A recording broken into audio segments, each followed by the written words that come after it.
Hey folks, this is Riker, and I was recently on episode 3 of Tower Fantasy and Friends, hosted by Holiest. Tower Fantasy is a recently released shared open-world RPG in a sci-fi anime setting, and this video will be some highlight clips of the episode that I was on, in which I talk about my experience with the game so far and some of its upcoming content. And we're going to thank Tower Fantasy for sponsoring this video. So, have you been playing Tower Fantasy at all? Yeah, my buddies and I started playing it on release weekend, and we're an old group of friends from knowing each other 10, 20 years. It's always hard to find games that we all want to play and enjoy playing together. And we've been having fun with Tower Fantasy, especially those, I think it's the special operations or the group operations, like those group dungeons. Loving those. Yeah, I've been very overall pleasantly surprised. Loving the campaign, like the story. It's like an anime. It's like watching an anime.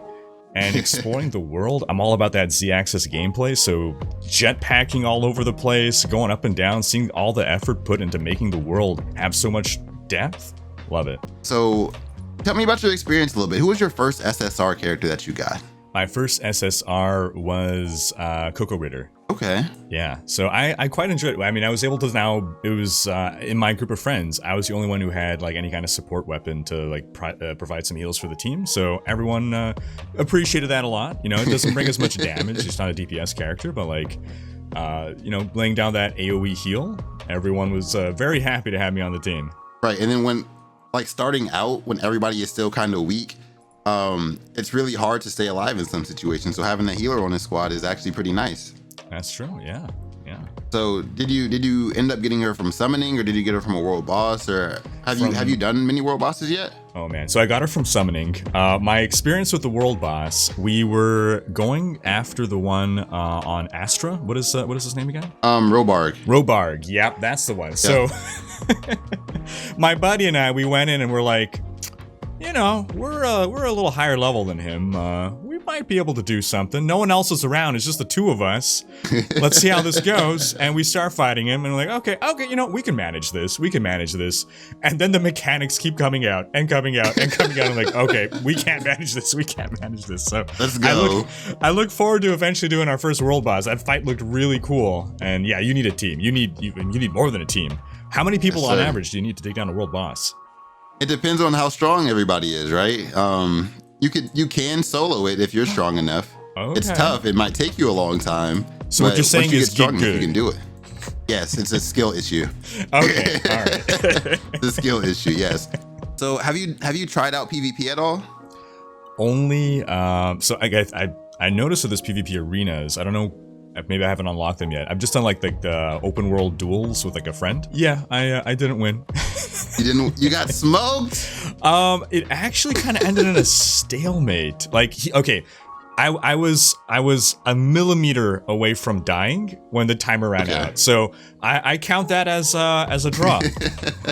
I mean, technically, I guess if nobody died, it's a draw. Yeah. So the first thing that we're going to be checking out today is the Vera PV exclusive that was recently shown on Gamescom, and we'll give our thoughts on it. So let's get right into that. You ready, Riker? Oh yeah.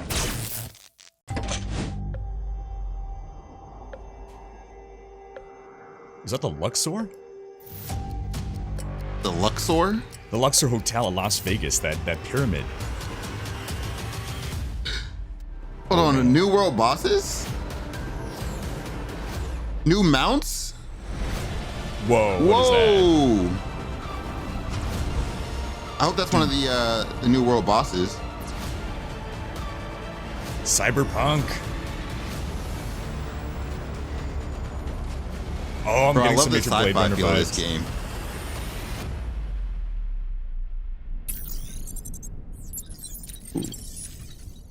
Oh, that is awesome. They seem to show a cyberpunk city looking area towards the end. Yeah. Okay, so you think that's a different area from with the pyramid? I'm thinking that they're two separate areas. Right. Yeah. Okay. So maybe we get a city and a desert area in this next upcoming patch. Fantastic. So much stuff in this game. It's awesome. Like, you just keep unlocking more and more and more things, different vehicles, different those relics, those artifact things, like the rocket launcher things. It never ends. There's so much in this game. It's awesome. And the game has only been out for 2 weeks and they're already bringing us stuff like this. Right. The other big news that was just recently announced on all the socials, the Tower Fantasy official Twitter the discords, all of that. Frigg is finally announced as the second character. She will join the limited banner on September 1st. Have you gotten to take a look at Frigg yet, Riker? I did get to take a little look at Frigg, and damn, is she awesome. I love me some samurai ninja type characters. Love swords. I'm all about that playstyle. I mean, I can tell you how cool I think swords are, or I can show you how cool I think swords are. Yeah, so a lot of you guys actually may recognize Frigg from the story. If you guys have gotten a chance to play Tower Fantasy yourself, she's actually one of the people that kicks you around all over the place. Body's the main character a couple times. If you guys have been through that, let me know, because she was sending me running home to my mom when she was done with me. Did you have a similar experience, bro? Oh my gosh. So I didn't realize it was her until it dawned on me a little later as I was looking more into Frigg. I'm like, wait a minute, she's the character that kicked my butt. Like, I was bracing through the campaign like, this is easy. Then I get to the Frigg fight, I'm like, what is happening right now? What is, like, I'm like, my fiance is hearing me freaking out. She's like, what's wrong? I'm like, I don't know, why can't I beat this person? It felt like a horror game. Like, she just, like, the way she, like, ominously strides towards you, like you're nothing to her. You're nothing. Nothing phases her. I'm like, what am I doing wrong? Why can't I beat her? Oh, it was great. Now we get to embody that ultimate power. Exactly. Now we get to be that for other people, bro. Yeah. Just walking up on them as Frigg, striking fear into people's hearts. So I'm really excited. Her weapon is a Balmung, which is has a really powerful melee attack. It uses ice. And she actually has an ice resonance on her skill. Am I allowed to say that? She actually has an ice resonance, which is going to go really crazy and probably make some of the other ice characters that are already in the game more viable. I think that's a really cool aspect of the game, is like mixing and matching the different weapons or characters, like based on what you do manage to pull. Like, it can completely shift up your meta. And I love the idea of like, okay, something wasn't really meta before, but now this new character suddenly is making other characters viable in a new way. That's awesome. It's a really good way to keep characters viable long-term throughout the game's lifespan. Did you have fun when you were customizing your characters, or how did you end up choosing the way that you wanted to do yours?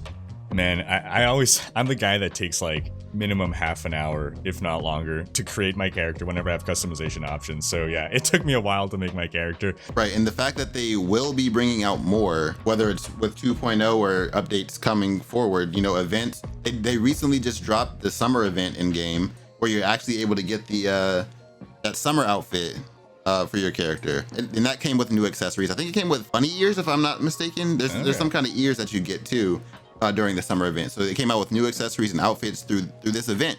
So there's actually going to be a lot of different things like that when they release new areas. A lot of you guys may know, if you complete world exploration, you unlock outfits through that.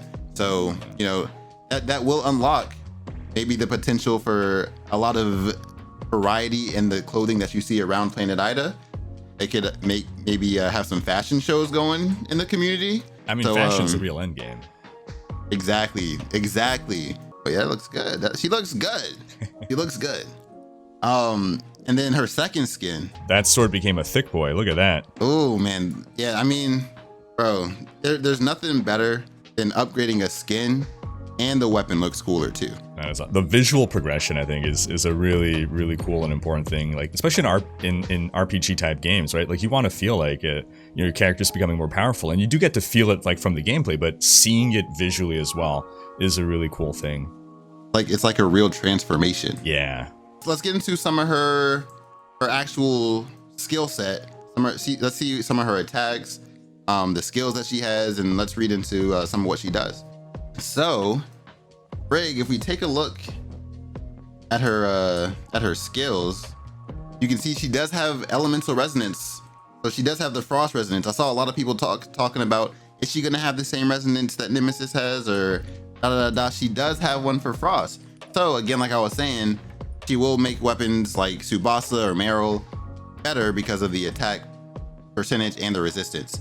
Whether you're a tank or attack, whatever you got going on, she will help you in some way. The coolest thing that I actually noticed about Frigg is her Fimbulwinter skill. I actually really like it a lot because it creates a domain around you for 25 seconds that you can infinitely dash in. So you can just keep doing dash attack after dash attack. Enemies will have trouble hitting you. And the cooldown on it is 30 seconds. So when you use it, it's there for 25 seconds and you're only without it for 5 seconds. I love mobility. I love highly mobile characters. I'm all about that dash button. Like my dash is pretty much on constant cooldown. So to have no cooldown on the dash, that's amazing. Yeah, it just keeps going up and up and up. So you can just keep doing it over and over again. It's actually really, really nice. So I'm really looking forward to her. September 1st is when she's joining the limited banner. So you guys be ready for that. So that's going to wrap up this video, folks, but do check out the full episode, link in the description, and do check out Tower Fantasy. It's free to play, link in the description as well.